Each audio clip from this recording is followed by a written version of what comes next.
네, 안녕하세요. 저는 한경대학교 브라이트 칼리지에 재직 중인 유성희라고 합니다. 오늘 제가 서울대학교 아시아연구소 지역인문학센터에서 하는 강연 중에 AI와 현대사회, 그리고 아시아 국가들의 현황과 대응이라는 주제로 오늘 여러분들과 함께 이렇게 이야기를 나누게 되었습니다.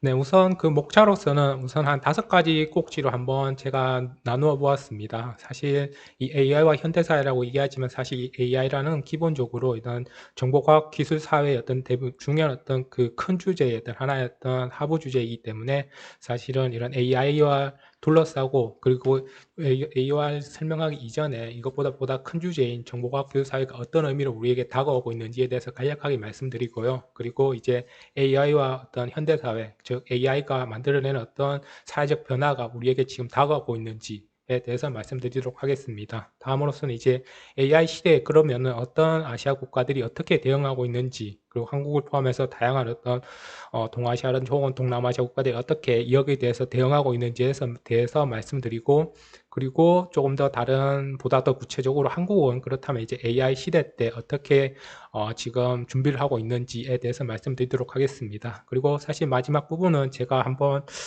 이 발표 PPT를 준비하면서 이제 여기 수업을 듣는 학생들 대부분 이제 아시아 청년이고 아시아 청년이기 때문에 사실 이런 AI 시대 때 아시아 청년들이 어떻게 이제 미래를 만들어 가야 되는지에 대해서 한번 좀 고민해 보는 어떤 그런 자리를 만들고자 이렇게 한 다른 하나의 꼭지를 넣어 보았습니다. 사실 그래서 이렇게 5가지 큰 꼭지를 가지고 오늘 발표하도록 하겠습니다. 네, 우선 첫 번째 큰 꼭지는 정보과학 기술사의 어떤 도래에 대해서 말씀드리도록 하겠습니다. 사실 이 정보과학 기술사회가 도래가 어떤 의미를 가지고, 그리고 정보과학 기술사의 어떤 특징들이 있는지, 그리고 이런 어떤 특징들 속에서 4차 산업혁명이 어떤 의미인지와 관련해서 몇 가지 설명을 드리고, 첫 번째 주제인 정보과학 기술사에 대해서 말씀드리도록 하겠습니다.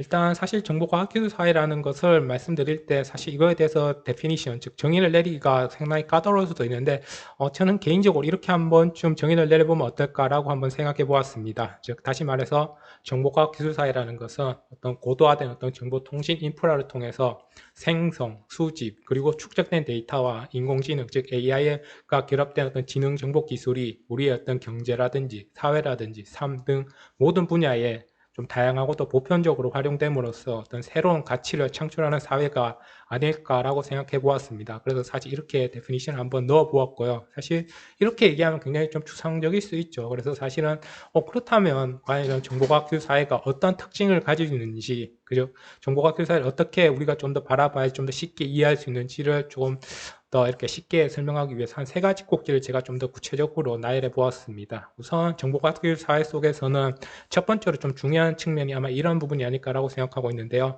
즉 데이터와 지식이 기존의 어떤 생산 요소라고 우리가 알고 있는, 즉 경제학에서 이야기하는 생산 요소인 노동이나 자본보다 더 중요해지는 어떤 그런 사회가 도래하지 않았나라고 할 수 있고, 사실 이것이 어떤 정보과학기술 사회를 정의 내릴 수 있는 하나의 어떤 대표적인 특징이 아닐까라고 생각해 보았습니다. 다시 말해서 컴퓨터와 인터넷을 자유롭게 사용하는 어떤 유비쿼터스 컴퓨팅 기술이라든지 혹은 AI 기술을 활용해서, 즉 다양한 목적에 기반하던 데이터를 가공, 처리하는 능력이 훨씬 더 중요해졌다는 소리죠.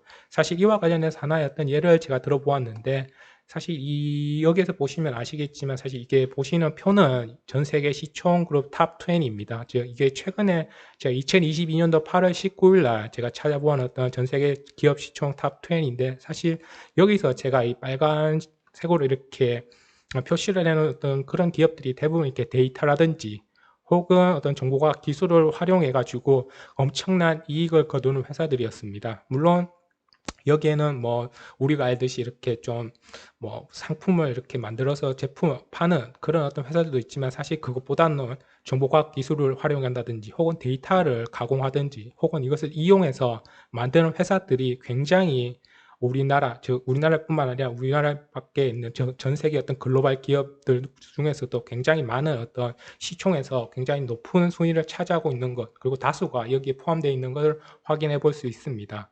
사실 뭐 유명하죠. 마이크로소프트라든지 구글이라든지 아마존, 그리고 버크셔 해이워는 이거는 사실 뭐 금융기업이긴 하지만 사실 어떤 금융기업도 사실 어떤 금융과 관련된 정보과학 관련 데이터를 활용해가지고 엄청난 돈을 번다는 점에서 이 부분도 어떤 정보과학 기술사의 어떤 대표적인 특징을 가진 회사라고 할 수 있을 것 같습니다. 그리고 엔비디아라든지 그리고 비디아카드라든지 그리고 텐센트 유명하죠. 대표적으로 뭐 굉장히 우리가 많이 알고 있는 뭐 중국에서 만들어지는 대표적인 온라인 게임들이 대부분 제가 알기로는 이 텐센트를 통해서 만들어지고 있죠. 그런 의미에서 사실 이런 어떤 그룹들만 보더라도 사실 우리가 어떻게 이런 어떤 정보과학 기술 활용해서 엄청난 어떤 지식 가치를 혹은 뭐 경제적인 가치를 창출해내는지를 우리가 확인해 볼 수 있습니다. 사실 그래서 이렇게 앞에서 말씀드렸던 것처럼 데이터와 지식이 어떤 기존에 우리가 알고 있던 생산 요소인 노동이나 자원보다 더 중요해지는 그런 사회가 바로 정보과학 기술 사회라고 할 수 있다는 것입니다. 그리고 두 번째로서는 사실 다양한 어떤 제품 및 서비스의 어떤 융합이 서로 간에 이렇게 막 엉켜있고 그리고 또 새롭게 만들어지기 때문에 우리가 알고 있었던 기존의 어떤 산업 간 경계가 조금씩 붕괴되고 시작한다는 것이죠. 사실 그래서 사회 곳곳에 산재된 정보를 사물 인터넷 지능으로 연결시키고 기존에 우리가 서로 다르다고 인식했던 상품이라든지 지식이라든지 서비스들이 함께 서로 통합함으로써 인간에게 보다 더 유용한 정보 서비스 제품들을 제공해낸다고 할 수 있을 것 같습니다. 사실 이와 관련해서 사실 대표적인 예라고 할 수 있을 것 같은데 이 산업 간 경계가 무너진다는 게 도대체 어떤 의미인지 한번 고민해 봤을 때 사실 우리는 기본적으로 이런 거를 쉽게 떠올릴 수 있을 것 같아요. 근데 뭐 배달 앱이라든지 혹은 택시 앱 같은 게 있겠죠. 사실 배달 앱이라든지 택시 앱 같은 게 만들어지지 않았을 때는 우리가 알고 있듯이 배달업도 하나의 어떤 산업이라든지 혹은 어떤 하나의 직업으로서 우리가 알고 있었고 그리고 택시도 택시 기사라든지 혹은 택시가 우리 직접 불러가지고 이렇게 하는 거지만 사실 이런 어떤 기존의 어떤 택시업이라든지 혹은 뭐 배달 회사라는 게 과거에는 어떤 하나의 직업으로서 존재했지만 사실 과거에 어떤 우리가 알고 있던 그 산업 간 경계 즉 배달 앱이 과연 음식 배달업은 외식업계에 우리가 속할 수 있는지를 한번 좀 고민해 볼 수가 있죠. 근데 배달 앱을 우리가 활용한다고 했을 때 그리고 택시 앱은 과연 운수업계에 속하는 것인지도 한번 좀 고민해 볼 필요가 있다는 거죠. 사실 과거에는 뭐 음식 배달업이라면 당연히 그런 어떤 하나의 어떤 테리토리가 만들어진 어떤 고정된 어떤 산업 간의 어떤 그런 경계가 있었고 사실 택시들도 어떤 나름의 어떤 택시 회사들이 있었죠. 사실 그렇지만 최근에 이렇게 배달 앱이라든지 택시 앱이 만들어짐으로써 우리가 고민해야 될 부분이 바로 음식 배달업은 정말 외식업계에 속하고 택시 앱은 운수업계에 속한다고 우리가 할 수 있을까? 그렇게 하기가 생각이 어렵죠. 왜냐하면 이런 말씀드렸던 것처럼 정보과학기술 사회가 도래하면 도래할수록 우리가 알고 있었던 어떤 산업 간 경계가 이렇게 막 무너지기 시작하기 때문에 그리고 어떤 새로운 형태의 어떤 산업들이 만들어지기 때문에 사실 이런 어떤 기존에 우리가 알고 있던 산업 간 경계는 조금씩 무너지고 이것들이 정말 새로운 어떤 단위로서 이렇게 융복합되는 어떤 그런 상황들이 만들어진다는 것이죠. 사실 그래서 이런 어떤 산업 간 경계가 무너지는 것이 어떤 또 다른 특징 중에 즉 정보과학기술 사회를 이해하는 어떤 또 다른 특징 중에 하나라고 이해할 수 있을 것 같습니다.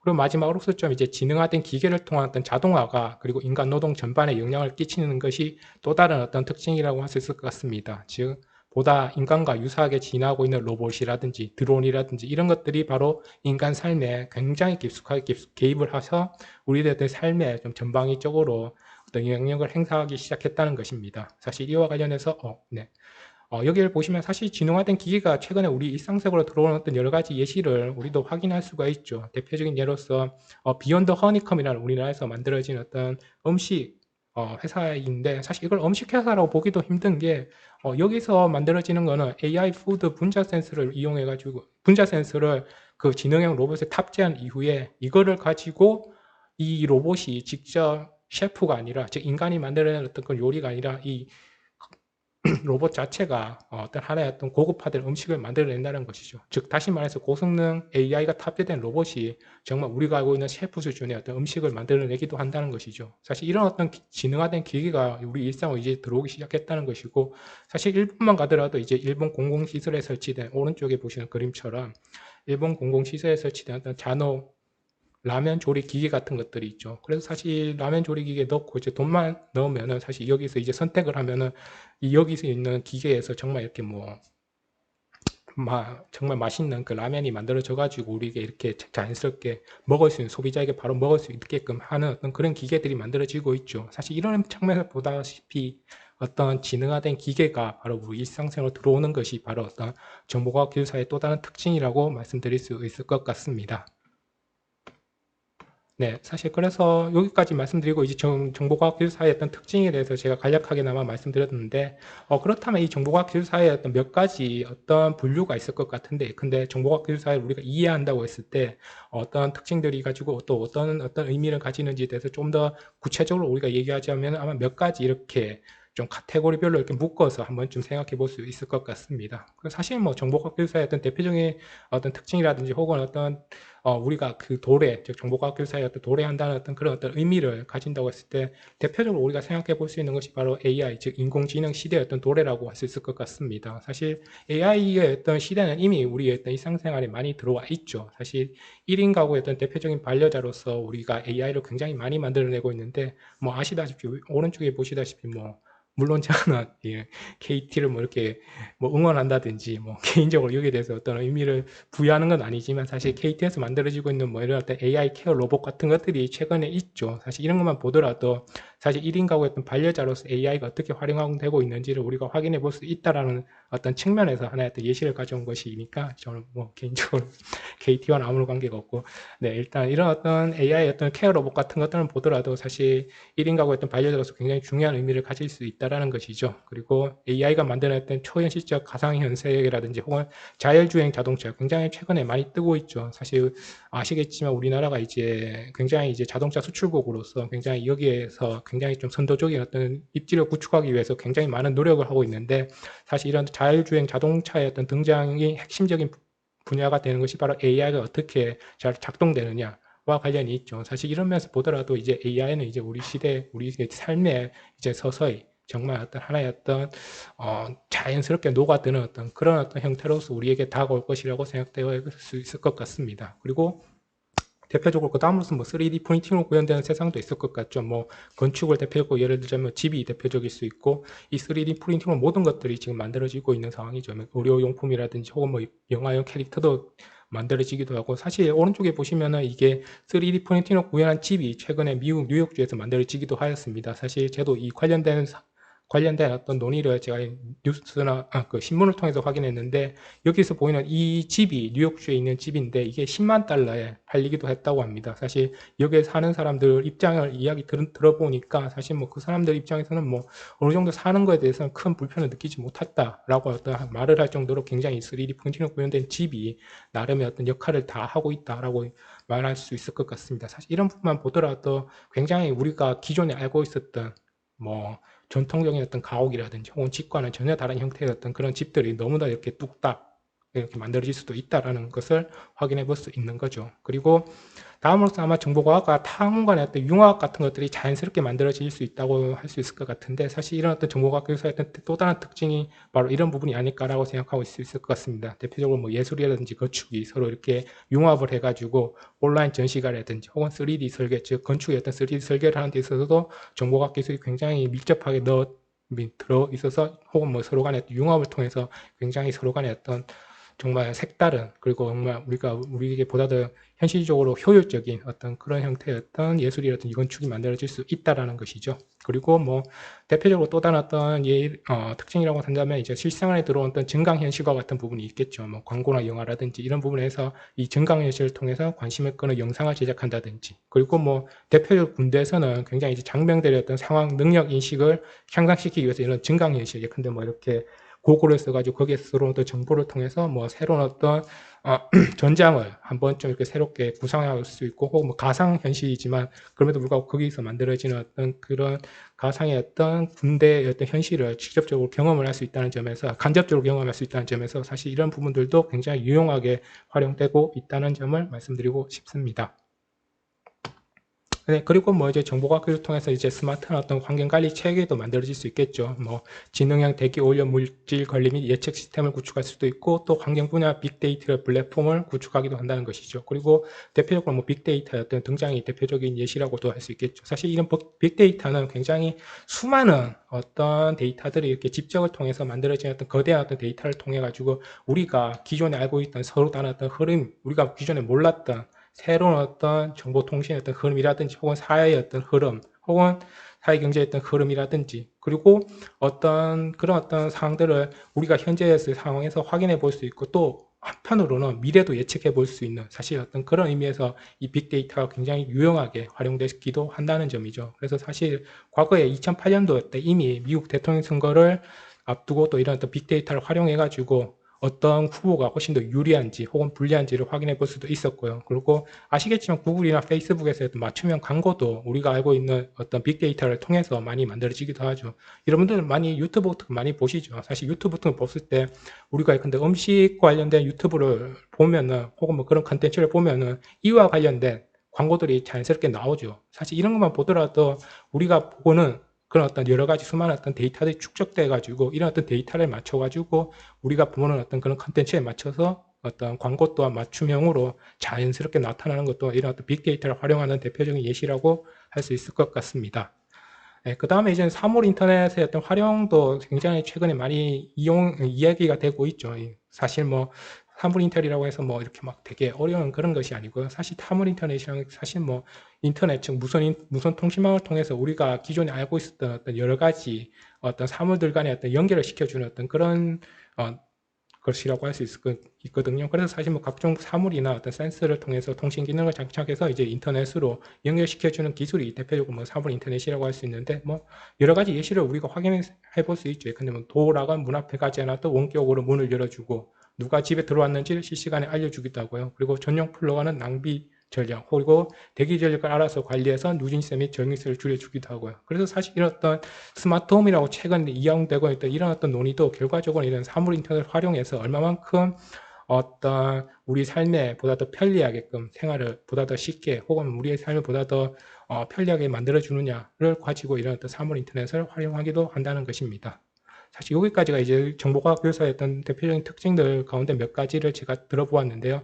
그렇다면 사실 이제 본격적으로 우리 저희가 핵심적인 이제 논의가 이제 인공지능과 관련된 논의이기 때문에 인공지능과 관련해서 조금 더 구체적으로 설명해 드리도록 하겠습니다. 즉, 큰 주제의 두 번째인 AI와 현대사에서는 이 AI의 시대의 어떤 도래라든지 그리고 AI와 관련된 어떤 비즈니스에 대해서 말씀드리도록 하겠습니다.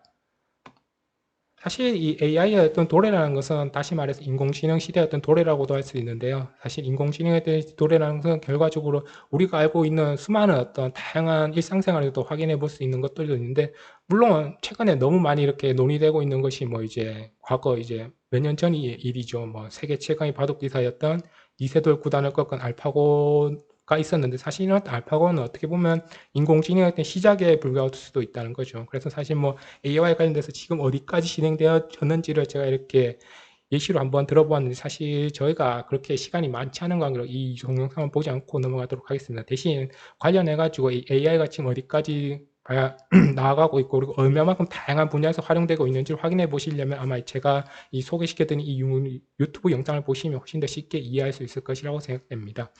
네, 그리고 인공지능 문명은 기본적으로 그리고 인공지능 문명이라는 기본적으로 스스로 어떤 지적 능력을 끊임없이 좀 확장하고 부족함을 보완하고 또 더욱 완벽해지는 인류의 꿈이 만들어냈던 결과라고도 할 수 있을 것 같습니다. 사실 뭐 관련해가지고 수많은 인간의 어떤 수많은 욕구를 충족시키기 위해서 인공지능이 만들어지고 있죠. 그리고 대표적인 예로도 몇 가지 우리가 예를 들 수 있을 것 같은데 제가 밑에 이렇게 나열한 몇 가지 예를 보더라도 인공지능이 굉장히 우리의 어떤 삶에 어떻게 활용될 수 있는지를 다양하게 확인해 볼 수 있다고 할 수 있을 것 같습니다. 뭐 근데 구글의 어떤 지메일 같은 경우는 자동으로 분류되고 그리고 인공지능의 어떤 도움을 받는 필터링 기능은 뭐 기본으로 그리고 뭐 소셜, 프로모션, 업데이트 그리고 포럼 등으로 메일을 나눌 뿐만 아니라 스팸의 어떤 99%를 차단하기도 하죠. 그리고 우리나라에서는 현대제철에서 2017년에 인공지능을 통해서 15가지의 어떤 화권 비율을 비교해서 기존보다 40% 정도가 강도가 높은 강판을 개발하기도 했고요. 그리고 우리가 알고 있는 인공지능 에이바 같은 경우에는 작곡을 자기 스스로 시도하기도 하였습니다. 물론 이런 어떤 작곡의 어떤 시도라는 것이 기존에 우리가 알고 있던 뭐 클래식 음악이라든지 혹은 뭐 인간이 만들어냈던 음악들을 좀 이렇게 뭐 좀 이렇게 결합하거나 혹은 좀 혼합해서 만들어낸 어떤 모방된 어떤 그런 어떤 음악에 불과하지만 그럼에도 불구하고 어떤 새로운 어떤 시도들을 즉 우리가 기존에 알고 있었던 어떤 창작이라고 알고 있었던 즉 인간의 어떤 인간만이 알 수 있을 것이라고 생각했던 분야까지 점점점 나아가지고 인공지능이 우리의 삶에 보다 더욱더 깊숙이 개입을 하고 있다라는 점이죠. 그리고 더욱더 흥미로운 부분은 이제 2018년 세계 3대 경매에서 하나의 크리스트에서 인공지능이 그린 그림이 약 5억 원에 낙찰되기도 하였습니다. 사실 이런 부분만 보더라도 사실 우리가 얼마만큼 AI가 보다 더 우리 삶에 보다 더 깊게 들어오는지를 확인해 볼 수 있는데요. 사실 그림, 이거 왼쪽에 보시는 이 그림은 바로 AI가 만들어냈던 그림이라고 할 수 있습니다. 굉장히 놀랍죠. AI가 만드는 에드몽 벨라미의 어떤 초상이라는 것인데, 사실 AI가 처음부터, 그러니까 어느 정도 어떤 데이터를 넣고 이 그림과 관련했던 수많은 어떤 데이터를 넣은 이후에 AI가 직접적으로 이런 어떤 그림을 스스로 만들어냈다고 합니다. 사실 이것만 보더라도 AI가 가지고 있는 어떤 능력이 우리가 알고 있는 어떤 단순하게 어느 정도 우리가 그냥 알고 있는 모방 정도만 하겠지라고 생각하겠지만, 사실 어느 정도 그 단계를 조금씩 뛰어넘어 가지고 우리가 알고 있는 어떤 새로운 어떤 창조의 어떤 분야까지 나가고 있음을 말씀드릴 수 있을 것 같습니다. 그리고 앞에서 여기서 보시는 건 이제 AI와 관련된 비즈니스와 관련된 여러 가지 논의들이 있는데, 사실 이 논의들을 하나하나씩 제가 말씀드리려면 아마 시간이 굉장히 많이 소비가 될 것 같아서 그냥 간략하게 요거는 보시고 넘어가는 게 좋을 것 같습니다. 뭐 말씀드리는 바와 같이 뭐 AI와 관련된 어떤 수많은 분야들이 지금 만들어지고 있는 거죠. 그래서 뭐 관련해 가지고 뭐 디지털 에이전트가 만들어지기도 하고 챗봇과 관련 것들이 만들어지기도 하고, 사실 이런 챗봇은 최근에 많이 활용되고 있죠. 법률 자문이라든지 혹은 병원 진료라든지 이런 부분에서도 얘기되고 있고, 사실 우리가 어떤 특정 인터넷 사이트만 가더라도 이런 챗봇 기능이 최근에 많이 와가지고 기존에 우리가 알고 음성이라든지 혹은 이런 것들을 대체해가지고 기초적인 혹은 뭐 어떤 몇 가지 어떤 상황들에 대해서 이 챗봇을 통해서도 자연스럽게 어떤 고객 상담이 이루어지고 있는 것을 확인해 볼 수 있죠. 이런 면에서 보더라도 이제 AI가 보다 더 우리의 어떤 삶에 보다 더 깊숙하게 들어와 있다는 것을 확인해 볼 수 있을 것 같습니다. 그리고 스마트 팩토리를 만드는 데 있어서도 이 AI가 들어오고, 그리고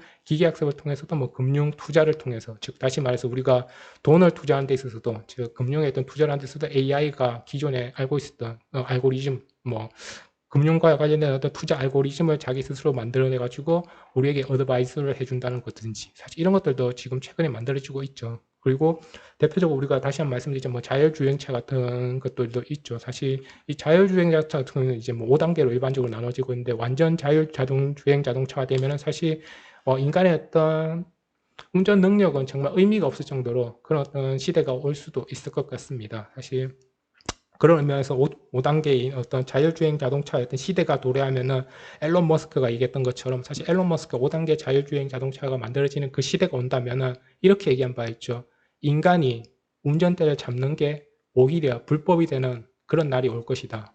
라고 이야기도 한 바 있죠. 즉 그만큼 이제 자율주행 자동차가 5단계 어떤 그 완전 자율 자동차까지 올라가게 된다면, 사실 인간이 운전하는 것 자체가 오히려 더욱더 위험할 수 있는 그런 시대가 올 수도 있다는 거죠. 사실 이와 관련해가지고 물론 2단계까지 가려면 아직까지 수많은 어떤 난관들이 있고, 2단계 가기 위해서는 수많은 어떤 시간들이 어느 정도는 필요하겠지만, 그럼에도 불구하고 이거와 관련된 어떤 수많은 어떤 기술들이 최근에 많이 개발되고 있고, 또 많은 어떤 실험들이 이루어지고 있기 때문에 아마 제 생각으로 아마 20년 내로는 아마 이 완전 자율주행 자동차가 나오지 않을까라고 생각하고 있습니다. 그리고 뭐 대표적으로 뭐 커넥티드 홈이라고 얘기하고 있지만, 뭐 대표적으로 우리가 말씀드렸던 것처럼 이제 스마트 홈과 관련해 가지고 우리의 어떤 일상생활, 즉 우리 집에서 어떻게 이렇게 사물 인터넷을 통해서 어떻게 이제 수많은 어떤 기계들이 서로 이렇게 연결이 돼 가지고 우리의 어떤 삶을 보다 더 편리하게 만들어지는 것과 관련해 가지고 수많은 어떤 논의들도 있고, 이와 관련된 어떤 기술들도 엄청나게 개발을 하고 있죠. 그래서 사실은 다시 한번 말씀드리자면 이렇게 AI와 관련된 여러 가지 비즈니스들이 현재 우리나라뿐만 아니라 전 세계에서 많이 만들어지고 있고, 이것이 현실 생활에서도 많이 깊숙이 들어와서 활용되고 있음을 말씀드리고 싶습니다. 네, 그리고 사실 이 옆에 있는 오른쪽에 있는 동영상을 보시면 굉장히 흥미로우실 거라고 생각해서 제가 한번 좀 넣어보았습니다. 즉 AI가 우리나라에서 만들어지고 있는 AI가 어느 정도까지 올라와 있는지, 특히 음성 기술 인식이라든지 혹은 어떤 사람의 어떤 형상을 이렇게 만들어내는 어떤 AI 기술이 어느 정도까지 나와 있는지를 여러분들께 소개하고 싶었는데, 제가 지금 서론이 좀 길어진 관계로 이 부분에서 제가 소개를 못 드릴 것 같은데, 아마 보시면은 굉장히 좀 흥미롭고도 좀 깜짝 놀랄 만한 어떤 그런 사실도 알아낼 수 있을 것이라고 생각하기 때문에 한번 좀 제가 소개시켜 드리고 싶어서 한번 넣어 보았습니다. 혹시 수업이 끝나더라도 한번 이걸 보시고 이 동영상을 한번 정말 이게 AI가 어느 정도까지 이미지나 혹은 음성을 구현해낼 수 있는지를 한번 확인해 보시면 좋을 것 같습니다. 네, 이제 큰 주제였던 세 번째로 들어가 가지고 AI 시대의 어떤 아시아 국가들이 어떻게 저희 AI에 대해서 대응하고 있는지, 즉 준비를 하고 있는지에 대해서 말씀드려야 될 것 같습니다. 우선 첫 번째로서 AI 국가들의 어떤 AI 현황에 대해서 말씀드리고요. 그리고 이 AI 전략과 관련해가지고 중국이라든지 일본, 싱가포르 등은 어떻게 이 AI 시대를 준비하고 있는지에 대해서 간략하게나마 말씀드리도록 하겠습니다.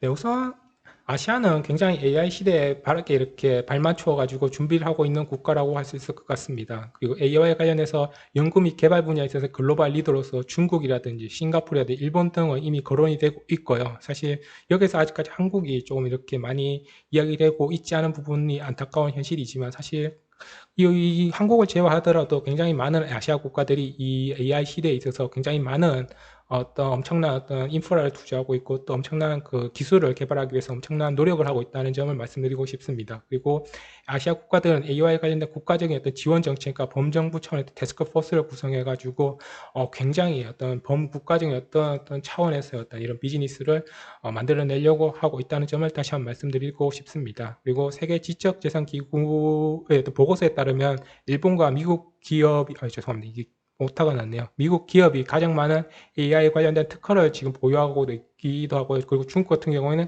AI 관련해서 과학 출판물에서 상위권을 랭크하고 있습니다. 그리고 싱가포르, 말레이시아, 인도네시아, 그리고 태국, 베트남, 필리핀 등도 굉장히 AI 사업에 굉장히 적극적으로 지금은 동참하고 있는 것으로 확인할 수 있습니다. 사실 이런 면에서 보더라도 사실 AI 시대에서 뭐 다른 어떤 대륙이라든지 예컨대 아프리카라든지 혹은 아메리카라든지 혹은 유럽에 비해서 굉장히 이 아시아권 국가들이 생각보다 굉장히 발빠르게 이런 어떤 AI 시대를 발맞춰서 이렇게 보다 더 적극적으로 나서려고 하는 어떤 그런 움직임들을 확인해 볼 수 있습니다.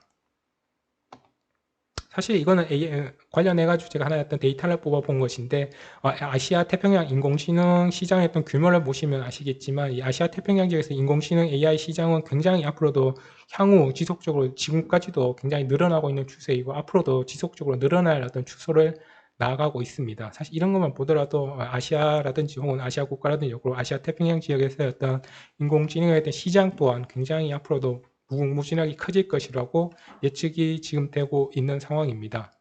그리고 이건 제가 한 번쯤 보여드리고 싶었던 부분인데 사실 이건 굉장히 제가 이번 발표를 준비하면서 한번 찾아본 것이기도 한데 여기 보시면은 이 AI가 관련해 가지고 아시아 내에서 어떤 산업들이 지금 만들어지고 있는지 한눈에 확인할 수 있는 그런 인터넷 사이트입니다. 그래서 사실 우리가 어떤 특정, 근데 일본이라고 지칭해 볼까요? 일본에 이렇게 가면은 클릭을 하면은 일본에서 지금 만들어지고 있는 여러 가지 어떤 산업들을 확인해 볼 수 있는데 사실 이걸 좀 키우면은 이렇게 일본 내에서 어떤 기업들이 만들어지고 있고 이런 기업들이 어떠한 AI와 관련된 산업들을 현재 만들어내고 있는지를 확인해 볼 수 있습니다. 그리고 이건 한국이고요. 한국을 클릭해 볼까요? 아이고.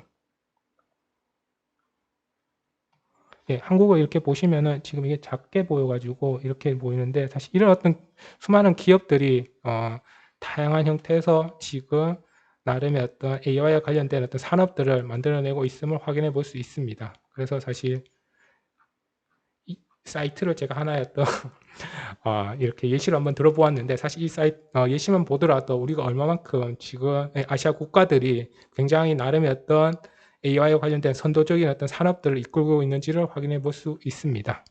여러분께서 이 인터넷 사이트에 가셔가지고 한번 확인해 보시면은 그래 한국에서 이러이러한 기업들이 이런 어떤 AI와 관련된 산업들을 하고 있구나 혹은 일본이라든지 홍콩이라든지 혹은 뭐 중국이라든지 대만이라든지 이런 어떤 국가들이 어떤 AI 관련된 어떤 산업들을 하고 있는지를 확인해 볼 수 있고 그리고 이 산업들과의 어떤 관계망이 어떻게 또 형성되고 있는지를 확인해 볼 수도 있을 것 같습니다. 그래서 사실 제가 이런 어떤 인터넷 사이트를 소개시켜 드렸는데 관련해 가지고 아마 여러분께서 한번 참고해 보시면 아마 흥미로울 것 같고 그리고 아시아 국가들이 어떻게 지금 AI와 관련된 산업들이 만들어지고 있는가도 확인해 볼 수 있기 때문에 좋은 인터넷 정보가 되지 않을까라고 생각해 보았습니다. 네, 그럼 구체적으로 이제 중국과 관련해 가지고 중국은 그러면 이제 AI 전략을 어떻게 구축하고 있는지에 대해서 말씀드리도록 하겠습니다. 중국 같은 경우는 이제 AI의 어떤 굴기라고 많이 얘기를 하죠. 뭐 이걸 뭐 어떻게 표현을 그러니까 중국이 어떤 AI의 어떤 전략과 관련해 가지고 간략하게 말씀드리자면은 중국의 어떤 인공지능 핵심 산업 규모는 2020년 기준에 한 1,500위안 그러니까 이게 우리나라 하나로 계산하면 약 25조 7,895 정도가 되는데 사실 이에 달하며, 그리고 2019년부터 2025년까지 연평균 한 26.8%가 성장하고 있고, 그리고 지속적으로 이와 관련된 어떤 산업 규모는 4,500위안 정도로 달할 것으로 전망하고 있습니다. 그리고 2020년 인용된 전 세계 인공지능 논문 중 한 20%가 바로 중국에서 발표가 되었고요. 그리고 논문 인용수에서 보다시피 미국을 제치고 1위가 되기도 하였습니다. 그리고 2021년, 즉 작년 3월이죠. 양해에서 통과된 제14차 5개년, 죄송합니다. 계획이죠. 계획 및 2035년 장기 목표를 통해서 2035년까지 완성될 7대 첨단 기술을 제시하게 됐는데, 그중 하나가 바로 인공지능이었습니다. 이 인공지능을 통해서 이들이 도달하고자 하는 어떤 목표는 아마 이런 것들이라고 했을 것 같은데, 우선 첫 번째로 빅데이터를 활용한 어떤 기술력이고요. 그리고 14억 인구를 기반으로 한 거대 내수 시장의 어떤 존재, 그리고 정부의 어떤 강력한 의지와 중장기 뒷받침된 어떤 정책적 환경을 통해서 중국은 이제 AI 시대의 어떤 핵심적인 리더로서 자신들의 어떤 역할을 하려고 하고 있습니다. 그래서 사실 뭐 중국의 AI 육성 정책의 어떤 변화에 대해서 간략하게 설명했지만, 역사적으로 사실 이미 2010년대 중반부터 이미 중국은 이 AI 시대의 어떤 육성 정책에서 굉장히 어떤 힘을 싣고 어떤 자신들의 어떤 목표를 이루기 위해서 수많은 어떤 여러 가지 노력들을 해왔었죠. 그리고 수많은 어떤 우리가 알고 있는 주요한 어떤 기업들, 바이두라든지 알리바바라든지 탄센트라든지 아이플라이테크 같은 어떤 이런 어떤 기업들이 지속적으로 중국 기업과 결합을 해가지고 자신들의 어떤 AI 기술을 개발시키려고 많은 노력을 하고 있는 상황입니다. 그래서 뭐 이제 차세대 AI 발전 기획의 어떤 3단계 발전 목표를 이렇게 제시하기도 하였는데, 사실 이거는 보자면 이제 뭐 수많은 어떤 계획들의 어떤 핵심적인 부분으로서 특히 신경제 성장이라든지 혹은 관련된 국가 산업의 어떤 고도화라든지 혹은 경제 성장을 이끄는 어떤 원동력으로서 이 AI를 최대한 활용을 해가지고 자신들의 어떤 경제 규모를 보다 더 확장시키고, 그리고 경제 발전을 이룩하는 데 있어서 이 AI를 어떤 식으로 활용하겠다라는 것이라고 할 수 있을 것 같습니다. 그래서 마지막 3단계를 보시면 2030년대까지 바로 AI 이론 및 기술 및 응용이 전반적으로 세계 선도 수준에 도달할 것이라고 예측하고 있고, 그리고 세계 주요 AI 어떤 혁신 중심지로서 중국이 될 것이라고 이들은 예상하고 있습니다. 그리고 AI 핵심 산업 1조 위안 이상 달성 및 연간 산업 10조 위안 규모로 육성을 하려고 이런 어떤 계획을 가지고 있는 것이 바로 중국입니다. 그래서 사실 보시면 아시겠지만 중국의 어떤 AI의 어떤 개방과 관련해 가지고 플랫폼에 어떤 참여하는 어떤 기업들만 보더라도 우리가 한 번쯤은 다 들어봤을 만한 굉장히 유명한 어떤 대기업들이 아마 다 여기 들어와 있습니다. 대표적으로 뭐 이제 자율주행과 같은 과 관련해서는 바이두라든지, 그리고 스마트 시티와 관련해서는 알리바바, 그리고 의료 및 헬스케어와 관련해서는 텐센트, 그리고 음성 인식과 관련해서는 아이플라이텍과 같은 어떤 기업들이 여기에 들어와 가지고 자신들의 어떤 중국의 어떤 AI 혁신 정책과 결합을 해서 자신들의 어떤 기업의 이윤도 남기고 뿐만 아니라 어떤 중국으로 하여금 어떤 AI의 어떤 선두 주자로서 만들려고 하는 어떤 그런 야망을 가지고 있는 것이 사실입니다. 그리고 여기에 관련해서 이뿐만 아니라 수많은 어떤 다양한 분야들, 예컨대 비주얼 마케팅이라든지 마케팅, 그리고 금융, 영상 감지, 그리고 이미지 감지, 보안, 그 스마트 교육이라든지 혹은 스마트 홈과 관련된 부분들도 다양한 어떤 분야에서 지금 중국의 어떤 기업들이 여기에 참여하고 있음을 확인해 볼 수 있습니다. 뿐만 아니라 사실 중국의 어떤 AI 인재 육성과 관련해서도 굉장히 수많은 어떤 교육 정책들이 지금 나오고 있는데, 관련해 가지고 2016년부터 2020년까지 제가 이렇게 확인해 본 바로는 사실 이런 어떤 여러 가지, 그러니까 수많은 어떤 중국의 어떤 국가 정부 기관들이 주도가 되어 가지고 자신들의 어떤 AI 인재를 육성하고자 수많은 노력을 하고 있다는 것을 확인해 볼 수 있습니다. 뭐 정책의 의미라든지 그 명칭이야 뭐 이렇게 다양하게 나올 수 있지만, 그 내용을 보자면은 결과적으로 어떤 고등학교 기간 때부터 이미 어떤 AI와 관련된 어떤 수많은 어떤 과목들을 만들어내고, 이와 관련된 어떤 기술 혁신을 통해서 다양한 형태의 어떤 복합형 인재들, 즉 AI와 관련된 인재들을 만들어내고자 수많은 노력을 하고 있다는 것을 확인해 볼 수 있습니다. 그래서 뭐 국가 차원에서의 어떤 과학자 개발, 즉 국가 차원에서 AI와 관련된 어떤 기술자라든지 혹은 개발자, 그리고 과학자들을 만들어내고자 중국은 노력하고 있음을 확인해 볼 수 있습니다.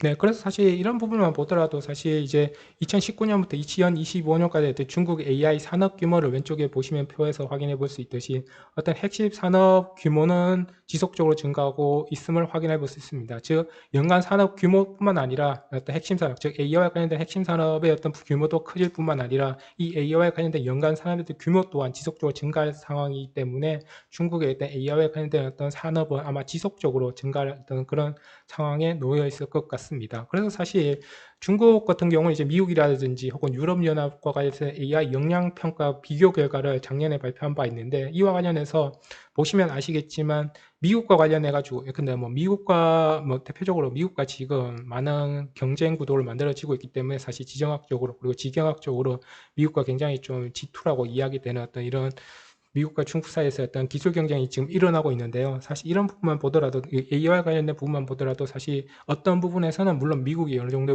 우위를 차지하는 것도 사실이지만 어떤 부분에서는 중국이 미국보다 더 뛰어난 부분도 있는 거죠. 사실 이 밑에 이 두 가지 부분만 보더라도 죄송합니다. 이 데이터라든지 보시죠. 이 데이터라든지 어답션, 이 도입부만 보더라도 즉 AI를 얼마만큼 도입을 했는지 그리고 데이터를 얼마만큼 AI와 관련된 어떤 역량들을 만들어내고 있는지 이 부분 두 가지 분야만 보더라도 사실 중국이 미국을 지금 압도하고 있음을 확인해 볼 수 있죠. 사실 이것만 보더라도 어떤 분야에서는 즉 AI에 있어서 몇몇 분야에 있어서는 이제 중국이 미국을 이미 따라잡은 그런 어떤 분야도 있음을 확인해 볼 수 있습니다. 사실 이런 면에서 어떤 중국이 앞으로 어떤 AI와 관련된 어떤 산업을 아마 지속적으로 증가할 것이라고 확인할 수 있고요. 그리고 역량과 관련해서도 아마 미국과 앞으로 지속적인 경쟁 관계를 구축해 나갈 것이라고 확인해 볼 수 있습니다. 네, 그리고 이런 부분들은 뭐 2020년 중국의 인공지능 기업의 어떤 분포라고 할 수 있는데 사실 이런 부분만 보더라도 뭐 이런 부분은 굉장히 좀 어떻게 보면 중요하다고 할 수 있는데 왜냐하면은 중국 같은 경우에는 어떤 기초 분야도 중요하지만 사실 응용 분야를 굉장히 중요하게 여기고 있거든요. 다시 말해서 기초는 굉장히 영미권에서 많이 하고 있는 반면에 중국 인공지능을 통해서 어떻게 응용 기술을 만들어내는지를 보다 더 중점적으로 다루고 있기 때문에 사실 이런 부분에 대해서 우리가 좀 더 확인해보고 한번 좀 짚고 넘어가야 될 부분도 있을 것 같습니다. 즉 다시 말해서 중국은 기본적으로 AI와 관련된 융합을 강조해가지고 이것을 가지고 어떻게 보다 더 경제라든지 혹은 사회에 이것을 잘 적용시킬 것인지 즉 다시 말해서 인공지능의 어떤 응용 기술을 보다 더 많이 강조하고 있다는 점에서 아마 영미권과 좀 다른 측면에서 혹은 다른 어떤 발전 경로를 가지고 있음을 확인해 볼 수 있습니다. 네, 그럼에도 불구하고 사실 중국이 가지고 있는 분야에서도 굉장히 좀 우려되는 부분도 있죠. 사실 왜냐하면은 중국이 앞서 말씀드렸던 것처럼 굉장히 AI의 어떤 선도국가인 것도 사실이고 AI 산업에 굉장히 많은 정책적 투자를 하고 있음에도 불구하고 사실 굉장히 우리가 우려하고 있는 부분은 아마 이런 부분이 아닐까라고 생각하고 있는데 굉장히 인권에 많이 취약한 것도 사실이죠. 그래서 사실 제가 뉴욕타임즈에 최근에 보도된 어떤 논의들을 확인해 봤을 경우에 이 AI를 통해서 어떻게 어떤 중국 공산당이 어떤 중국 인민들을 통제하고 감시하는지를 확인해 볼 수가 있는데요. 사실 이 두 가지 그림은 왼쪽이나 오른쪽에 보시는 것처럼 사실 뭐 범죄 기록을 가진 사람이라든지 혹은 정치범들이 어떤 특정 지역에 도착했을 때 이 사람들에 대한 어떤 추적이라든지 이것을 기본적으로 해내는 어떤 것들이 만들어지고 있고 이것을 가능하게 만드는 것이 바로 AI 기술이라는 것입니다. 즉 다시 말해서 AI 기술이 굉장히 정치적인 혹은 중국의 어떤 공산당의 어떤 정치적인 목적에 활용되면은 얼마만큼 개인의 어떤 인권이라든지 혹은 사생활 보호가 얼마만큼 또 취약해지는지 그리고 여기에 대해서 어떻게 대응을 해야 되는지와 관련해서도 우리가 한번 좀 고민해 볼 필요가 있는 부분이기도 하죠. 그래서 사실 중국의 어떤 AI 전략이라는 것은 굉장히 한편으로는 굉장히 우리가 본받아야 할 부분도 있지만 사실 사생활 보호라든지 개인의 어떤 뭐 사생활에 대한 어떤 침해라든지 혹은 뭐 정부 주도의 어떤 AI 기술 산업이 어떻게 좀 이렇게 어긋난 방향으로 나갔을 경우에 사실 개개인들의 어떤 인간의 어떤 삶이 어떻게 통제받고 있을 수 있는지 혹은 감시받을 수 있는지를 확인해 볼 수 있다는 점에서 사실 어떻게 보면 이런 부분은 반면 교사로 삼아야 되지 않을까라고 생각할 수 있을 것 같습니다. 사실 그래서 제가 하나 어떤 유튜브 영상으로서 최근에 제가 알고 있는 인공지능을 통해서 나온 어떤 충성도도 뭐 중국이 이걸 확인해 보려고 뭐 AI 기술을 활용한다는 어떤 그런 뉴스도 보았는데 사실 이 밑에 있는 그 유튜브 영상을 보시면은 사실 이런 부분도 확인해 볼 수 있습니다. 그래서 관심이 있는 분들은 아마 이런 부분도 한번 확인해 보시면 흥미로울 것 같습니다. 그리고 일본 같은 경우에는 사실 AI 전략과 관련해서 뭐 일본이 지향하는 소사이티 5.0에서 이런 어떤 AI와 관련된 어떤 실현을 목표로 하고 있는데요. 사실 교육 혁신에 무엇보다도 일본은 AI 전략을 AI를 발전시키고 이걸 좀 확대시키기 위해서 이 일본 같은 경우는 교육 분야에 굉장히 많은 어떤 의미를 부여하고 여기에 대해서 많은 투자를 하려고 노력하고 하고 있습니다. 그래서 사실 AI 분야에서 글로벌 리더십을 확보하기 위해서 연구 개발 인프라를 정비하고 뭐 관련해서 복지라든지 농업이라든지 국가 안전이라든지 물류 유통 그리고 교통 그리고 공공 분야 등 다양한 분야에서 AI를 활용을 높인다고 이들은 이야기하고 있고 이런 부분들을 보다 더 확대하려고 지금 준비 중에 있습니다. 그리고 기존의 어떤 부처 간 황단적 데이터를 구축하고 민간이 데이터를 믿고 쉽게 쓸 수 있는데 데이터 기반 어떤 체제를 만들겠다는 어떤 계획을 가지고 있기도 하고 있습니다. 그리고 사실 AI에 관련해 가지고 일본 같은 경우에서 좀 우리가 흥미롭게 바라볼 부분이 아마 이런 부분이 아닐까라고 생각하는데 사실 AI 기술이 개발한다 하더라도 이 AI 사회를 준비하기 위해서 어떤 우리가 사회적 윤리를 만들어낼 것인지 즉 AI가 우리가 기술이 만들어진다고 해서 그걸 그대로 따라가고 그것을 어떤 모방하고 그에 대해서 무조건 어떤 절대적인 가치를 부여하는 것이 아니라 어떤 AI 사회가 도달하더라도 인간 중심의 어떤 사회적인 원칙을 우리가 어떻게 만들어낼 것인지 이런 부분에서 일본 같은 경우에는 좀 더 많은 고민을 가지고 여기에 대해서도 시간을 많이 투자하고 있음을 확인할 수 있습니다. 이런 의미에서 한 번쯤 우리도 여기에 대해서 고민을 해볼 부분이 아닌가라고 생각해 볼 수 있을 것 같습니다. 네, 사실 이런 부분들은 그냥 관련해가지고 제가 말씀드린 부분에 있어서 굉장히 뭐 했던 말을 다시 반복하는 거기 때문에 넘어가도록 하겠습니다. 그리고 여기서 나오는 그림은 인공지능 관련된 교육 정책이라고 할 수 있을 것 같습니다. 그리고 5가지 분야에 대해서도 일본은 이렇게 얘기를 하고 있습니다. 그럼에도 불구하고 사실 일본이 굉장히 뭐 나름의 어떤 교육 정책이라든지 그리고 일본의 어떤 사회적 윤리를 AI 시대에서 많이 고민을 하고 있지만 사실 일본의 어떤 AI 시대로 어떤 전환에 있어서도 굉장히 좀 문제점이 있는 것도 사실이죠. 왜냐하면은 아시겠지만 일본의 어떤 완전 고용 신화가 이 AI를 통해서 무너질 수도 있기 때문에 그럴 가능성이 높다는 것입니다. 아시겠지만 AI가 만약에 전면적으로 이제 사회에 도입된다 한다면 우리가 알고 있는 특히 제조업 분야에서 어떤 인간 특히 노동자들이 굉장히 많은 부분에 있어서 인간 노동이 결국 AI의 어떤 기계 노동에 의해서 대체될 가능성이 높은데 이와 관련해 가지고 일본의 어떤 여러 학자들은 이미 이 AI가 수많은 어떤 실험을 만들어낼 것이다.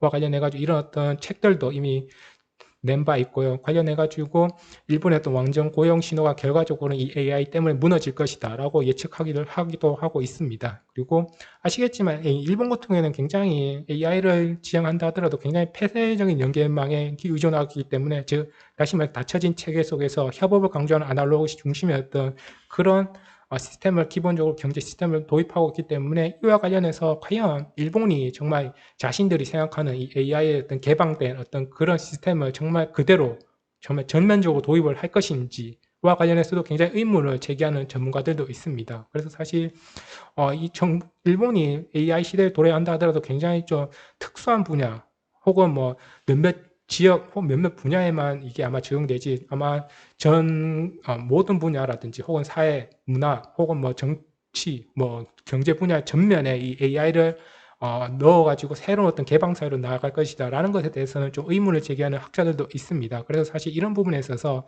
아마 일본 기업이라든지 사회가 혹은 이와 AI 시대의 어떤 도래와 관련해 가지고 여전히 극복해야 될 과제가 아닐까라고 생각해 볼 수 있을 것 같습니다.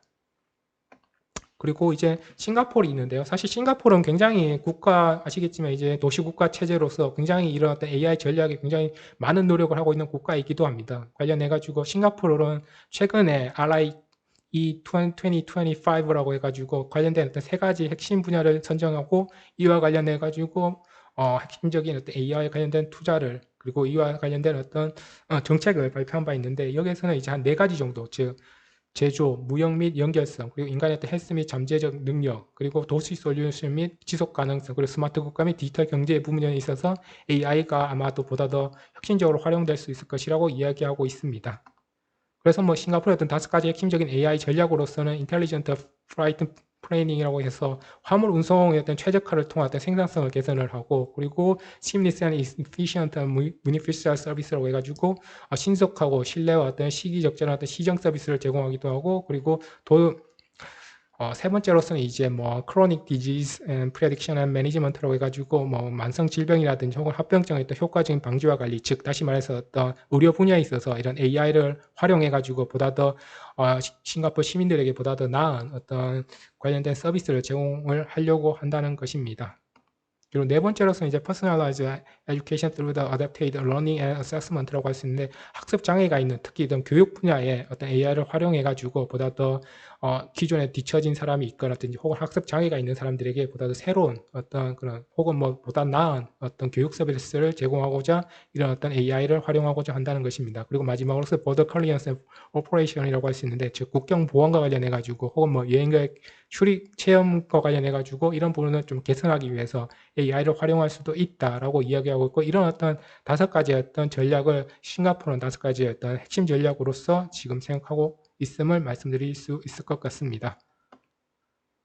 예, 그럼에도 불구하고 사실 말씀드렸던 것처럼 모든 정책에는 이 빛과 그림자가 있기 마련인데, 사실 싱가포르에도 어느 정도 어떤 그림자가 있는 것도 사실이죠. 왜냐하면은 싱가포르에 어떤 5가지 핵심적인 AI 전략을 이들이 제시하고 또 만들어내려고 하고 있지만, 사실 오랫동안 싱가포르는 고질적인 빈부격차를 경험하고 있습니다. 그럼에도 불구하고 이런 AI가 만들어져 AI를 전면적으로 도입했을 경우에 아마 이런 빈부격차는 더욱더 극심화될 수 있을 것 같고요. 그리고 아마 디지털 디바이드 문제도 아마 많이 더욱더 어려운 어떤 상황 속에 올라올 것 같은데, 왜냐하면 사실 싱가포르 같은 사회는 기본적으로 많은 이민자 사회로 구성되어 있기 때문에 사실 여기에는 굉장히 고부가 가치를 내는 어떤 직종이 있는 반면에 이런 어떤 소수 분야인 제외를 하고 나머지 많은 사람들은 일반적으로 우리가 굉장히 좀 극심한 어떤 빈곤 상태라든지 혹은 어떤 굉장히 우리가 알고 있는 것처럼 뭐 집을 하나 사는 것 자체가 굉장히 어려운 그런 상황들이 굉장히 놓여 있는 사람들이 굉장히 많은데, 사실 이런 어떤 빈부격차를 굉장히 AI를 통해서 어, 해결할 수 있느냐라고 묻는다면, 오히려 이런 어떤 AI는 고부가 가치 산업이라든지 혹은 뭐 싱가포르의 어떤 엘리트 계층이라든지 이런 사람들에게 보다 더 활용될 가능성이 높지, 어떤 저개발층이라든지 혹은 이 사람들에게 보다 더 활용될 수 있는 부분이 과연 있을까라는 것에 대해서 의문을 제기하는 사람들도 있다는 것이죠. 그리고 이런 어떤 디지털 디바이드 문제도 해결해야 될 어떤 중요한 어떤 분야가 아마 싱가포르 사회가 직면한 어떤 AI 시대의 도래에 있어서 어떤 또 다른 어떤 과제라고도 할 수 있을 것 같습니다. 네, 아래 보시는 거는 이제 뭐 주요 OECD 지니 개수라고 할 수 있는데, 사실 싱가포르이 굉장히 높죠. 그래서 사실 국내 불평등 지수가 굉장히 높음을 우리가 확인해 볼 수 있는 지표라서 제가 한번 좀 가져와 보았습니다. AI 관련해 가지고 사실 이 도표를 하나 넣었는데, 사실 이 도표는 제가 가져온 것이라고 할 수 있는데, 이 도표를 보시면 아시겠지만 이 자동화가 정말 전면적으로 됐을 경우에, 그리고 AI가 정말 아시아 전체에 활용되었을 경우에 얼마만큼 아시아가 위험해질 수 있는 것과 관련해서 확인해 볼 수 있는데, 사실 아시아는 기본적으로 어떤 제조업이 굉장히 많이 몰려 있는 나라들이기도 합니다. 대표적으로 중국이 그렇고 밑에 있는 베트남이라든지 말레이시아라든지 어떤 수많은 어떤 동남아시아 국가들이 이미 제조업 분야에 많이 이렇게 수많은 어떤 제조업 분야들이 많이 만들어졌죠. 그래서 아시아는 일반적으로 세계의 어떤 공장이라고도 얘기하고 있는데, 이런 면에서 바라봤을 때 사실 AI가 굉장히 전면적으로 들어왔을 경우에 어떤 노동의 어떤 측면, 즉 AI가 가지고 있는 분야, 특히 아시아권은 기본적으로 제조업 의존도가 높기 때문에 자동화로 인해서 일자리가 굉장히 줄어들 위험도 있다는 것이죠. 사실 이런 면도 한번 좀 고민해 볼 분야라고도 할 수 있을 것 같습니다. 물론 우리나라 같은 경우는 아직까지 뭐 제조업 분야 그렇게 막 뛰어난 건 아니지만, 그래도 불구하고 사실 한국도 굉장히 특정 분야라든지 혹은 특정 일자리 같은 경우에는 굉장히 AI가 전면적으로 도입됐을 경우에 일자리 분야에서도 분명히 이렇게 AI에 의해서 전면적으로 대체될 가능성이 높은 서비스업이라든지 이런 부분들이 있기 때문에, 이런 것에 대해서 어떻게 잘 대비를 해야 될지를 우리도 함께 고민해 볼 필요가 있다라고 할 수 있을 것 같습니다. 네. 그래서 사실 이제 저희가 핵심적으로 말해야 될 부분이 아마 AI 시대의 어떤 한국의 어떤 대응이라고도 할 수 있을 것 같은데요. 이와 관련해서 뭐 대한민국 AI 전략과에 대해서 말씀드리고, 그리고 한국의 어떤 정보과학 교사의 어떤 현실을 한번 좀 짚고 넘어가야 될 필요가 있을 것이라고 생각하고 있습니다. 뭐 사실 AI의 어떤 전략이라고 우리가 얘기하고 있는데, 사실 그 필요성을 우리가 누구나 아마 공감을 하실 수 있을 것 같습니다. 사실 AI라는 것이 결과적으로 우리의 삶을 보다 높은, 즉 삶의 질을 보다 높일 수 있는 대표적인 어떤 방안이라고 할 수 있기 때문에, 이것을 어떻게 활용하느냐에 따라서 얼마만큼 우리의 어떤 삶이 보다 더 나아질 것이지는 분명히 우리가 당연히 한 번쯤 생각해 보다 다 알 수 있을 것 같이라고 생각하고 있습니다. 물론 여기에는 이제 뭐 교통이라든지 물류, 의료라든지 복지, 제조라든지 금융, 그리고 치안이나 안전 이런 분야에 다양하게 활용될 수 있음을 확인해 볼 수 있을 것 같습니다. 그래서 사실 현재 우리나라에서 각 분야에서 활용되고 있는 AI와 관련해 가지고 몇 가지 사례도 한번 좀 생각해 보았는데요. 사실 이런 어떤 사례들만 보더라도 이 AI가 얼마만큼 다양한 분야에서 활용되고 있는지를 확인해 볼 수 있을 것 같습니다. 그리고 국내 시장만 보더라도 이 AI와 관련된 어떤 분야가 굉장히 증가하고 있으면, 즉 AI와 관련된 어떤 시장이 지속적으로 증가하고 있음을 확인해 볼 수 있습니다. 네, 그리고 이건 뭐 최근에 뭐 클로바 디방 더빙이라고 해서 네이버에서 만드는 어떤 것이라고 할 수 있죠. 동영상에 뭐 AI 음성을 입힐 수 있는 프로그램이라고 할 수 있는데, 이게 뭐 최근에 100만 가입자를 돌파하기도 하였고요. 그리고 아시겠지만 이제 법률 서비스 분야에서도 굉장히 이제 AI를 활용해 가지고 이 법률 서비스를 확장시키려고 하는 어떤 그런 상황이 만들어지기도 하고 있음을 말씀드리고 싶습니다. 그리고 AI 국가 전략을 통해서 미래상을 뭐 간략하게나마 보여준다고 할 수 있겠지만, 사실 이런 것만 보더라도 이제 한국도 이제 AI 시대를 맞이해가지고 이제 IT 강국이 아니라 이제 AI 강국으로 넘어가야 된다라고 말할 수 있을 것 같습니다. 그래서 사실 우리가 가지고 있는 기존의 어떤 강점들을 활용해가지고 어떻게 AI 시대에 살아남을 수 있을 것인지, 그리고 AI 시대에서 어떻게 우리나라가 보다 더 나은 선도국가로 나아갈 수 있는지를 한 번쯤 확인해 볼 수 있을 것 같습니다.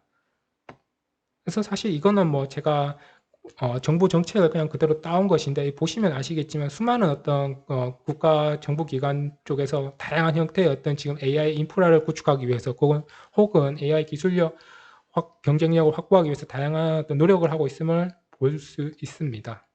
이 부분은 그냥 빨리 넘어가도록 하겠습니다.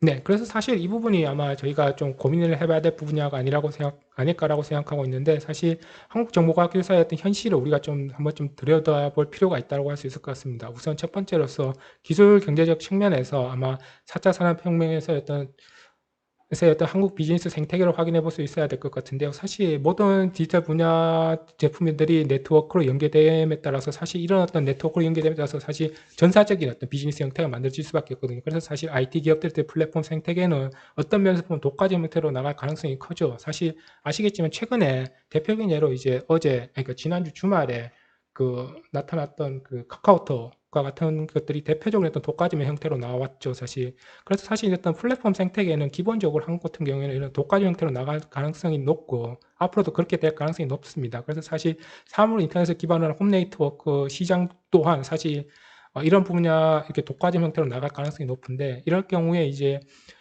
특정한 어떤 기업이 홈 네트워크 시장을 선정하게 된다면, 이에 종속된 소비자들은 아마 다른 기업의 어떤 서비스를 이용하기 어려울 것입니다. 사실 그래서 여기에서 만들어지는 어떤 독과점의 어떤 폐해를 우리가 아마 그대로 떠안을 수밖에 없는 그런 상황이 만들어지기도 하는데, 사실 이런 부분들을 어떻게 우리가 해결해야 될지 도 확인해 볼 필요가 있을 것 같습니다. 그리고 두 번째로서 AI 기술 및 투자의 어떤 부족이라고 할 수 있는데, 사실 2021년 기준으로 아직 AI 관련된 특허라든지 혹은 뭐 AI 관련된 어떤 연구기관의 어떤 수라든지 혹은 AI 고급 인재 수와 관련해서도 사실 굉장히 우리가 알고 있는 AI 선도 국가들과 비교하면 좀 처참한 수준입니다. 그래서 사실 이런 부분에서 우리가 어떻게 보다 더 이렇게 과학기술 분야에 더 투자를 해야 될지를 조금 더 고민해야 될 부분이라고 할 수 있을 것 같습니다. 그리고 이것이 뭐 기술 경제적 측면이라고 한다면, 이제 사회 문화적 측면으로 넘어가자면은 사실 4차 산업혁명의 사회적 안정망은 우리가 구축을 해야 될 분야가 있는데, 사실 이런 분야에서도 아직까지는 많이 이야기가 나오지 않고 있는 것이 사실입니다. 특히 뭐 제조업의 특성을 고려하지 않고 플랫폼 중심의 어떤 지원 정책만 펼친다면 아마 고용 없는 성장이라든지 혹은 사회적 양극화가 심해질 수도 있을 것 같습니다. 그리고 그런 의미에서 바라봤을 때 4차 산업혁명의 여파로 어떤 직업군의 어떤 증감이 일어날 것에 대한 탐색과 사회적 대응 방안도 한 번쯤 고민해 볼 필요가 있다는 것이죠. 그리고 아시겠지만 디지털 어떤 정보 격차라고도 할 수 있을 것 같은데, 사실 데이터에 대한 어떤 접근이라든지 생성이라든지 처리 능력에 있어서 아마 여러 사람들 사이에서, 즉 어떤 세대차가 아마 일어날 수 있을 것이라고 생각할 수 있을 것 같습니다. 사실 특히 뭐 노인 가구라든지 혹은 장애인 가구들은 뭐 디지털을 있다 하더라도 사실 이거에 대해서 잘 활용하기가 상당히 어려운 분야들이 있기 때문에, 이런 분야들을 어떻게 우리가 보다 더 보완해 낼 것인지를 고민해 볼 필요가 있다는 것입니다. 또 다른 어떤 사회적인 문화적 측면으로서 아직까지는 사회적 기술, 즉 소셜 테크놀로지 담론에 대한 부족이라고 할 수 있을 것 같습니다. 즉 새로운 기술 어디까지 우리가 적용시킬 수 있고, 그리고 그에 따른 어떤 사회적 가치와 규범을 어디까지 변화시킬 것인지를 우리가 한번 좀 고민해 볼 필요가 있는데, 사실 이런 그에 대해서 아직까지 우리가 많이 논의를 못하고 있죠. 그래서 사실 대표적으로 우리가 코로나 때 많이 이야기했었죠. 저는 물론 코로나 당시에 제가 한국 사회에 없어가지고 그때 저는 미국에 있어가지고 잘은 모르지만 그 당시에 제가 뉴스를 통해서 확인했던 분야는 굉장히 그 당시에 뭐 코로나 방역 때문에 개개인의 어떤 사생활을 전부 다 드러내야 되는 어떤 그런 상황들이 왔었죠. 그래서 뭐 자가격리의 어떤 감시라든지 확진자의 어떤 동선 파악을 해야 된다든지 이런 것들에 대해서 우리가 그때는 너무 여과 없이 막 모든 것들을 우리가 다 공유해야 된다. 그 사람이 또 걸렸던 즉 코로나 방역을 위해서 우리가 모든 것을 다 양보해야 된다라고 했지만 사실 여기에서도 한번 고민할 부분이 즉 이런 어떤 코로나 방역을 뭐 핑계로 혹은 뭐 이걸 뭐 하나의 어떤 사회적 가치로 내세워서 개인의 어떤 삶을 어디까지 우리가 감시하고 어디까지 우리가 개입을 할 것인지 사실 이런 부분도 한번 좀 고민해 볼 필요가 있었는데 사실 우리는 여기에 대해서 굉장히 좀 무디게 너무도 마치 이것이 뭐 당연하게 이렇게 해야 된다. 즉 개인에 대한 어떤 감시라든지 거기에 대한 어떤 뭐 이런 것들을 너무 당연하게 생각했는데 이런 것들도 한번 좀 고민해 볼 필요가 있지 않나라고 생각해 볼 수 있을 것 같습니다. 그리고 법제도적 측면에서 AI의 어떤 의도하지 않은 피해 보상책을 어떻게 마련할 것인지도 한번 좀 고민해 볼 필요가 있을 것 같습니다. 즉 다시 말해서 AI의 어떤 기술의 알고리즘의 어떤 사전 설계라든지 혹은 사업 관리책에 있어서 만들어진 위험과 피해에 대한 어떤 보상을 어떻게 마련할 것인지도 고민해 볼 필요가 있다는 것입니다. 사실 관련해가지고 이미 선도 국가인 미국에서는 이와 관련된 여러 가지 사건들이 있었죠. 예컨대 미국에서는 승차 공유업체 우버였던 자율주행 알고리즘의 오작동으로 보행자가 신체 상해를 입고 사망까지 한 사건이 있었습니다. 사실 이럴 경우에 좀 애매하죠. 이럴 경우에 만약 자율주행 자동차를 통해서 사고가 났을 경우에 그 책임을 누구에게 물을 것인지, 자동차 제조업체에 물어야 될 것인지, 아니면 그 자동차 제조업체에서 그 AI 알고리즘을 만든 그 회사에게 그 책임을 물어야 될 것인지, 아니면 그 운전자에게 책임을 물어야 될 것인지, 사실 이런 부분들이 너무 애매하죠, 아직까지는. 이와 관련해서 사실 우리나라 같은 경우에도 아직 이와 관련된 법적 체계가 만들어지지 않은 상황으로 알고 있는데 AI 시대가 돌아야면 돌아갈수록 이런 어떤 분야에 있어서도 법적, 제도적 어떤 측면의 어떤 지원이라든지 관련된 어떤 법적, 제도적 뭐 정책이 마련이 돼야 되는 게 사실이죠. 그리고 뭐 최근에 우리나라 같은 경우에도 뭐 국내 스타트업이 개발한 챗봇 이루다가 잘못된 알고리즘 데이터 학습으로 인해서 성차별 및 사회적 약자 혐오 발언을 해서 논란이 된 적도 있었죠. 그래서 사실 현재 해당 서비스는 뭐 잠정 중단됐다 다시 이제 서비스가 개시가 됐는데 사실 얼마만큼 이게 어느 정도까지 이게 잘 보완이 됐는지는 확인해 볼 필요가 다시 한번 더 있을 것 같습니다. 이런 부분만 보더라도 사실 뭐 굉장히 여러 가지 어떤 사회 문화적 측면에서 그리고 경제 기술적 측면에서 그리고 법제도적 측면에서 여러 가지 AI와 관련된 어떤 분야에서 우리가 보다 더 앞으로 고민을 해야 될 분야가 많다라는 것을 다시 한번 더 말씀드리고 싶습니다. 네, 마지막으로 사실 이 부분만 말씀드리고 본 발표 끝내도록 하겠습니다. 그리고 마지막으로 아시아 청년들의 미래라고 할 수 있을 것 같은데요. 사실 AI 시대라고 이야기하고 있지만 사실 아시아 청년들 굉장히 어려운 상황입니다. 우리나라뿐만 아니라 대부분의 아시아 청년들이 굉장히 어려운 상황에 직면하고 있는 것이 사실인데요. 보시면 아시겠지만 이 왼쪽과 오른쪽에 보시면 아시겠지만 아시아 내 청년 인구의 어떤 비율 자체가 전체적으로 아시아 국가들 사이에서 떨어지고 있는 것을 확인할 수 있습니다. 왼쪽의 그래프가 그렇고 오른쪽의 그래프를 보시면은 주요 아시아 국가들 내 청년 인구의 어떤 비율도 결과적으로 떨어지고 있는 걸 확인해 볼 수 있고요.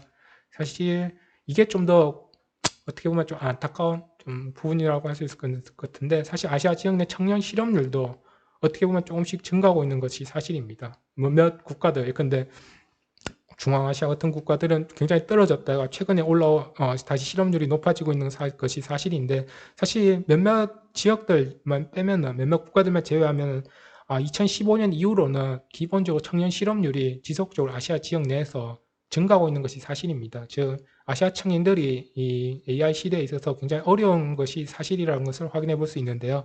사실 이런 부분과 관련해 가지고 전 세계적으로 굉장히 불확실성 자체가 굉장히 더욱더 커짐에 따라서 특히 청년 세대들 여러분들께서 맞이하고 있는 어떤 분야는 각 사회가 직면하고 있는 사회 문제의 어떤 대상이 되기도 하는 것이 사실이죠. 그래서 당사자인 아시아 청년 세대들이 어떤 사회적 압박과 부담을 직접적으로 경험을 하고 그것에는 어떤 신자유주의 어떤 흐름과 글로벌 어떤 경제 위기에 따른 청년 실업의 어떤 문제가 분노와 혐오라는 어떤 또 정도가 마주하기도 하죠. 그래서 사실 2020년대 초에 아시아에 시작된 코로나 팬데믹이란 미중류의 또 위기가 결과적으로 아시아 청년들에게 더욱더 절망적인 현실을 안겨주기도 했고요. 그래서 청년들은 기본적으로 새로운 어떤 교육 체계와 노동 체계의 어떤 변화에 적응까지 해야 되는 그런 상황이죠. 즉 다시 말해서 AI 시대가 도래함에 따라서 사실 이런 분야도 더욱더 지금 힘든 상황인데 자꾸 코로나 그 자체만으로도 힘든데 어떤 AI 시대가 만드는 어떤 사회 경제적 변화에도 우리가 적극적으로 능동적으로 변화를 맞이해야 된다는 어떤 그런 이중고를 겪고 있는 것이 사실이죠. 그런 의미에서 사실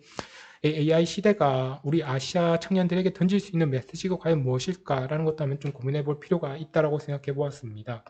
그래서 사실은 저는 한 세 가지 정도로 생각해 보았는데 조금은 물론 지금 살고 있는 즉 AI 시대를 살아가고 있는 사람들 청년들이 굉장히 어려운 상황인 건 사실이지만 아시아 청년들에게 요구되는 어떤 덕목으로서 좀 데이터 리터러시의 어떤 능력을 좀 향상시키고 그리고 융합형 전문인을 좀 더 양성하는 것도 한번 좋지 않을까라고 해서 한번 좀 생각해 보았습니다. 사실 이게 뭐 데이터 자체를 우리가 뭐 개발을 하고 데이터를 정말 우리가 의미 있는 데이터를 개발하는 것이 아니라 이런 기존에 우리가 알고 있는 데이터를 정말 사회적 가치에 얼마나 잘 접목을 시킬 수 있는지 그래서 함께 우리가 살아갈 수 있는 즉 AI 시대에 살아가는 데 있어서 정말 우리뿐만 아니라 다양한 어떤 사회 계층이라든지 혹은 다양한 어떤 아시아 청년들 즉 우리나라뿐만 아니라 다양한 어떤 아시아인들과 함께 공유하기 위해서 이런 어떤 데이터를 어떻게 우리가 잘 활용할 수 있는지 즉 데이터를 가지고 어떻게 일상생활이라든지 혹은 사회 제도와 접목시킬 수 있는지 그리고 사회의 어떤 보다 더 나은 어떤 선의 어떤 그런 어떤 능력을 어떻게 개발하는 데 있어서 어떻게 AI를 활용시킬 것인지를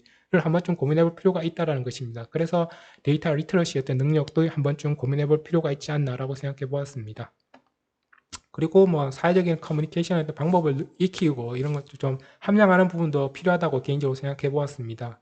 즉 좀 소통하는 지성인으로서 조금 더 사회적인 커뮤니케이션 방법을 함양시키는 분야가 좀 더 우리가 개발해야 될 것이라고 생각하고 있는데 사실 정보과학 기술 사회가 발전하면 발전할수록 아마 개개인들은 보다 더 그냥 혼자 사는 것이 훨씬 더 편한 그런 어떤 삶이 만들어질 것이라고 생각하고 있습니다. 사실 안 그래도 지금 굉장히 1인 가구가 굉장히 많아지고 있는 그런 상황인데 여기에 더해서 사실 정보과학기술 사회가 점점 발전하면 발전할수록 혹은 기술이 정말 더 발전하면 발전할수록 아마 개개인들이 혼자 살기에 훨씬 더 편한 그런 생활이 올 것입니다. 하지만 혼자 산다고 해서 자신들의 어떤 사회적 가치를 포기해야 되느냐?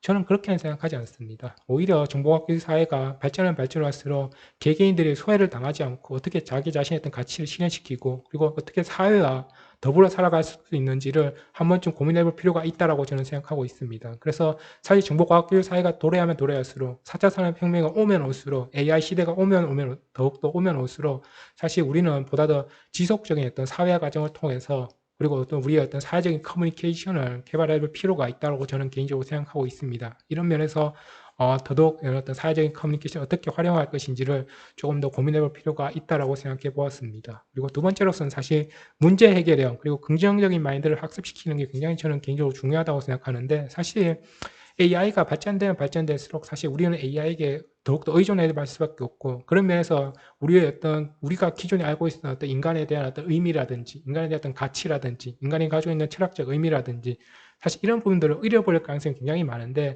그에 따라서 굉장히 이런 것이 잃어버릴수록 더욱더 인간은 굉장히 좀 부정적으로 나아갈 가능성이 높은데 사실 이런 부분에 대해서 우리가 조금 더 지양을 하고 보다 더 긍정적인 마인드를 가지고 우리의 어떤 문제 능력을 키우는 즉 인간만이 해결할 수 있는 그런 분야들을 만들어내고 이런 분야에 대해서 보다 더 집중적으로 우리가 토론을 하고 여기에 대해서 관여를 할 수 있는 그런 능력을 기르는 것이 굉장히 중요하지 않을까라고 생각하고 있습니다.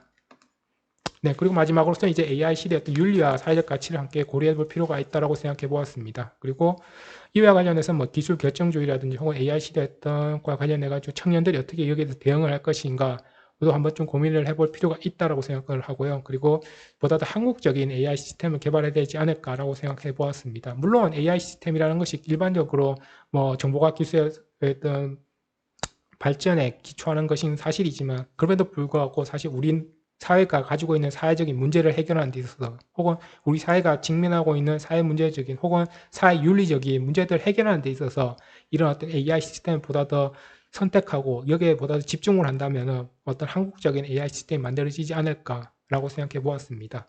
그래서 사실 청년들이 당면하고 있는 과제, 뭐 취업이라든지 결혼이라든지 출산과 관련해서 이런 것들을 해결하는 데 있어서 AI가 어떻게 도움을 줄 수 있는지도 한번쯤 고민해 보면 좋지 않을까라고 생각해 보았습니다. 네, 이상 발표 마치도록 하겠습니다. 네, 들어주셔서 감사합니다.